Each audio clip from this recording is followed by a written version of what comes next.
What happens when the person you trust most, the one who holds your deepest hopes in their hands, betrays you in the most unimaginable way? What if the miracle you prayed for was built on a lie so dark it would shatter everything you thought you knew about trust, family, and the very essence of life itself? Dr. Gregory Hale was a man revered as a miracle worker. For decades, he was the go-to fertility specialist for couples desperate to conceive. His clinic, Hale Fertility Solutions, was a beacon of hope for thousands. But beneath the polished surface of his success lay a secret so horrifying it would unravel the lives of countless families. Dr. Gregory Hale was the epitome of medical brilliance. At 52 years old, he was the founder and director of Hale Fertility Solutions, a state-of-the-art clinic located in the heart of Atlanta. Patients from across the country sought his expertise, placing their deepest hopes in his hands.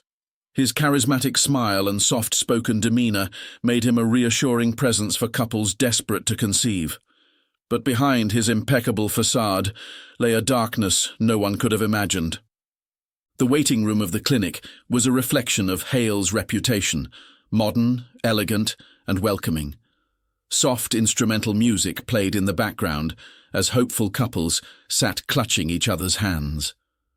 The walls were adorned with framed photos of smiling babies and grateful thank you notes from previous patients. These success stories had cemented Hale's reputation as one of the best fertility doctors in the country. Among those waiting that morning was Julia Matthews, a 35-year-old woman who had spent the last 6 years battling infertility. Her husband, Mark, sat beside her, nervously bouncing his knee. Julia had heard about Dr. Hale through a friend who had nothing but glowing reviews about the man. "He's a miracle worker," her friend had said. Julia wanted to believe that. As they were called into Hale's office, the doctor greeted them with his trademark warmth. He wore a crisp white coat, his graying hair neatly combed, and a stethoscope draped around his neck for effect. His voice was calm and reassuring as he reviewed Julia's medical history. "Infertility can be a difficult journey," he began, folding his hands on the desk. "But you're in good hands. We'll do everything we can to make your dream of parenthood come true." Julia felt a surge of hope. Dr. Hale explained the next steps with precision, outlining the procedures in a way that made even the most invasive processes sound routine. His confidence was infectious. By the end of the consultation, Julia and Mark felt certain they had made the right choice. What they didn't know was that Hale had already marked Julia as his next victim. Dr. Gregory Hale had perfected his routine over years of careful planning. His clinic wasn't just a hub for hope, it was his stage, where he played the role of a benevolent savior. Beneath that polished veneer, Hale hid a meticulous and sinister agenda. Julia's case was no different. After their initial consultation, she and Mark underwent a series of standard tests. Hale recommended an intrauterine insemination, IUI procedure, assuring them it was the least invasive option to start with. "This procedure increases your chances significantly," he explained during a follow-up appointment. "It's quick and relatively painless. For added comfort, we administer a mild sedative. It helps reduce any anxiety or discomfort." Julia nodded, trusting the doctor implicitly. Mark agreed as well, eager to do whatever was necessary to make the process smooth for his wife. The day of the procedure arrived quickly. Julia sat in the clinic's pre-procedure room, her heart pounding with a mixture of nerves and excitement. A nurse entered with a warm smile and handed her a small cup of water with 2 pills. "These are just to help you relax," the nurse explained. Julia swallowed them without hesitation. Within minutes, a wave of drowsiness swept over her. She vaguely remembered being wheeled into the procedure room and hearing Dr. Hale's soothing voice as he reassured her everything would go perfectly. Then everything faded to black. What Julia couldn't know was that the sedative wasn't just for comfort, it was Hale's key to maintaining his dark secret. Once Julia was unconscious, Hale operated with the precision of someone who had done this countless times before. He swapped out the prepared sperm sample meant for the procedure and replaced it with his own. To the outside world, the IUI had been a standard, unremarkable success.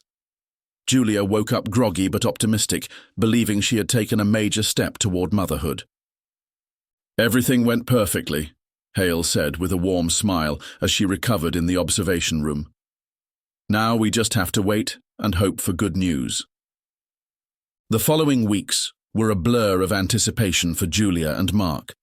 They followed Hale's instructions meticulously, attending checkups and adhering to a strict regimen designed to optimize the chances of conception. Hale continued to play the role of the caring, attentive doctor, reassuring them at every turn. When Julia's pregnancy test finally came back positive, the couple was overjoyed. Hale offered his congratulations with practiced enthusiasm. "This is just the beginning of a beautiful journey," he said, shaking Mark's hand and hugging Julia. What no one knew was that Hale had already crossed an unforgivable line, a line he had crossed with dozens of other women before Julia. Julia Matthews couldn't stop smiling. She had spent years longing for the moment when she'd finally see the word pregnant on a test. The first ultrasound had brought her to tears as the rhythmic thumping of her baby's heartbeat echoed in the room. It all felt like a miracle. Her husband, Mark, was equally ecstatic. He hovered over Julia, ensuring she was comfortable at all times, and he had even begun reading parenting books during his evenings. Their shared happiness filled their home, dispelling the years of disappointment that had hung over them like a cloud. But as the months passed, a small, nagging doubt began to creep into Julia's mind. At first, it was easy to dismiss. She chalked it up to pregnancy hormones or her own insecurities. Yet, the more her baby grew, the more she noticed subtle differences. During her second trimester, her sister-in-law Amanda joked about how the baby might inherit Mark's bright blue eyes. Mark laughed, but Julia froze for a moment. Both Mark and Amanda shared the same piercing blue eyes, a trait that ran prominently in their family. But during her latest ultrasound, the technician had casually remarked that her baby's features didn't appear to have the same colouring. "You might have a brunette in there," the technician had joked. Julia thought about that comment far more than she should have. She rationalized it, convincing herself it wasn't unusual for genetic traits to skip generations. Yet the thought lingered. By the time their son Noah was born, the doubts were impossible to ignore. He was beautiful, with a healthy cry and a strong grip, but there was no trace of Mark's features. His hair was dark and straight, and his eyes a deep brown. Julia's family had darker features, but Mark's blonde hair and blue eyes should have given at least some genetic imprint. "Babies change as they grow," Hale had told her during a postnatal appointment. His words were soothing, his tone convincing. "He may start looking more like Mark in a few months." Julia nodded, smiling faintly, but her unease remained. Several months later at a family gathering, Amanda brought up the topic again. "It's so strange," she said, bouncing Noah on her lap. "He doesn't have Mark's eyes at all. Maybe he takes after your side of the family, Julia?" Mark laughed it off, but Julia felt her chest tighten. She could no longer dismiss her doubts as paranoia. That night, after Mark had gone to bed, Julia found herself staring at Noah's sleeping face. Her heart swelled with love, but her mind raced with questions she couldn't suppress any longer. Several months later, at a family gathering, Amanda brought up the topic again. "It's so strange," she said, bouncing Noah on her lap. "He doesn't have Mark's eyes at all. Maybe he takes after your side of the family, Julia." Mark laughed it off, but Julia felt her chest tighten. She could no longer dismiss her doubts as paranoia. That night, after Mark had gone to bed, Julia found herself staring at Noah's sleeping face. Her heart swelled with love, but her mind raced with questions she couldn't suppress any longer. The decision to take a DNA test was agonizing. Julia knew it could open a door she wasn't ready to walk through, but she needed answers. She purchased an at-home kit, swabbing both Noah and Mark, while pretending it was part of a routine medical checkup. 2 weeks later, the results arrived in her email. Her hands trembled as she opened them. The words stared back at her, cold and unforgiving.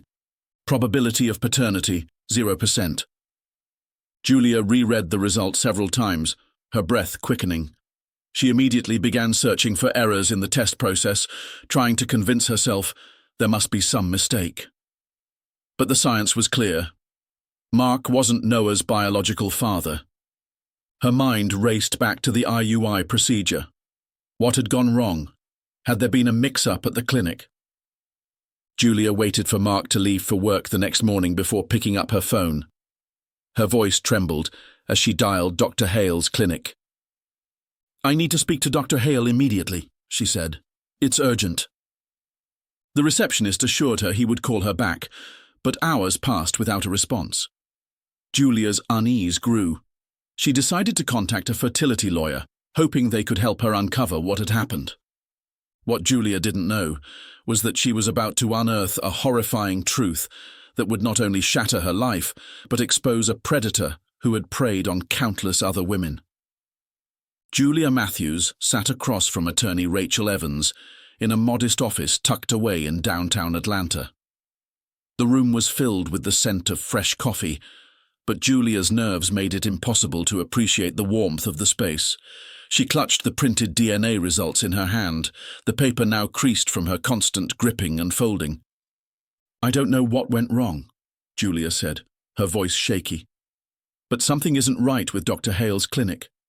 My son isn't biologically my husband's, and I can't think of any explanation other than a mix-up during the procedure."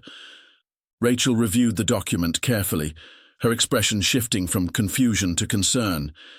"This is serious," she said, setting the paper down.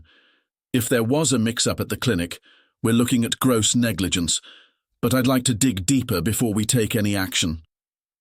Julia nodded, relief washing over her. "Please, I need to know the truth." Rachel started her investigation by looking into Hale Fertility Solutions. On the surface, everything seemed pristine. The clinic had glowing reviews, a spotless public record, and a long list of success stories. Yet Rachel couldn't shake the feeling that something was amiss. She reached out to a private investigator, James Carter, who specialized in medical malpractice cases. James began by interviewing former patients who had undergone fertility treatments at the clinic. At first, most women praised Dr. Hale, describing him as professional and compassionate. But as James delved deeper, he found a handful of women who shared eerily similar stories to Julia's. One patient, Emily Carter, recounted how her husband had joked about their daughter's dark features, which were strikingly different from their own. Another woman, Sandra White, had conducted her own DNA test and discovered that her twins weren't biologically related to her husband. Both women had dismissed their findings as rare genetic anomalies, but James saw a disturbing pattern emerging. Meanwhile, Julia couldn't keep her suspicions to herself. She confided in Mark, showing him the DNA results and explaining her doubts about the clinic. At first, Mark was furious, but his anger wasn't directed at Julia. "How could they do this to us?" he demanded, pacing their living room. "We trusted them with everything." Julia reached for his hand, her voice soft. "That's why we need to get to the bottom of this. I've already hired someone to investigate." Mark nodded, his resolve hardening. "Whatever it takes, we're in this together." As James continued to dig, he obtained a copy of the clinic's medical records. What he found was troubling. Several women who had undergone IUI or IVF treatments had similar procedural notes: sedation during the procedure, no complications reported, and successful pregnancies. It was as if the records had been copy-pasted, raising a red flag. James also uncovered discrepancies in the documentation of the sperm donors. In several cases, there was no verifiable record of the donors' identities or consent forms. This discovery led him to an alarming hypothesis. Dr. Hale himself could be the donor. Rachel and James presented their findings to Julia during a tense meeting at the attorney's office. Julia's heart raced as she listened to James outline his theory. "You're saying Dr. Hale could be—" Julia's voice trailed off, unable to finish the sentence. "It's a possibility," James said carefully. "But we need concrete proof.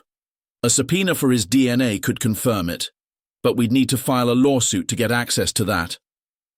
Julia's hands trembled as she processed the revelation.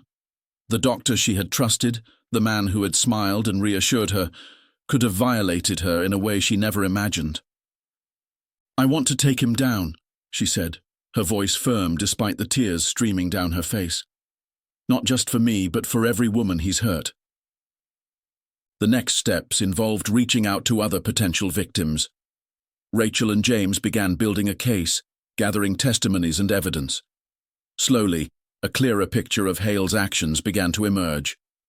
By the time they were ready to confront Dr. Hale, the web of deceit had grown wider than anyone could have anticipated. The clinic lobby buzzed with quiet activity when Julia walked in for what she had decided would be her last appointment with Dr. Gregory Hale. She had insisted on confronting him herself, despite Rachel and James urging her to wait until the lawsuit was officially filed. Julia needed to look Hale in the eye and see if the man who had played such a pivotal role in her journey to motherhood would crumble under her questions. She was ushered into his office, where Hale greeted her with his usual polished demeanor. His warm smile and steady gaze were enough to make anyone feel at ease. But Julia saw him differently now. "How are you feeling, Julia?" he asked, as he motioned for her to take a seat.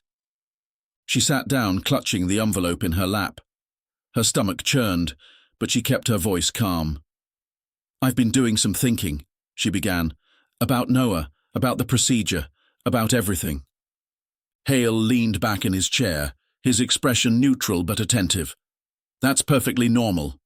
Parenthood is a big adjustment and—" "It's not about that," Julia interrupted, her voice sharpening. She held up the envelope. "I did a DNA test." Hale's face froze for the briefest moment before he recovered, his smile returning. "Oh? And what did it say?" Julia leaned forward, her voice low but firm. "It said my husband isn't Noah's biological father. Care to explain how that could happen in a clinic as reputable as yours?" The tension in the room thickened. Hale's smile faltered, but he maintained his composure. "There are a number of factors that could contribute to an anomaly like that. Lab errors, donor mix-ups. It's rare but not impossible. We can look into it if you'd like." Julia's hands clenched into fists. "A mix-up?" she said, her voice rising. "That's your excuse? Do you know what it's like to hold your child and wonder who they really are? To have your family question you because of something you did?" Hale raised his hands in a placating gesture. "I understand your frustration, Julia, but accusations like this are serious. If you'd like, we can run tests to confirm—" "I already have confirmation," Julia snapped. "And you know what I think? I think this wasn't a mistake. I think you've been doing this for years, and I'm not the only one."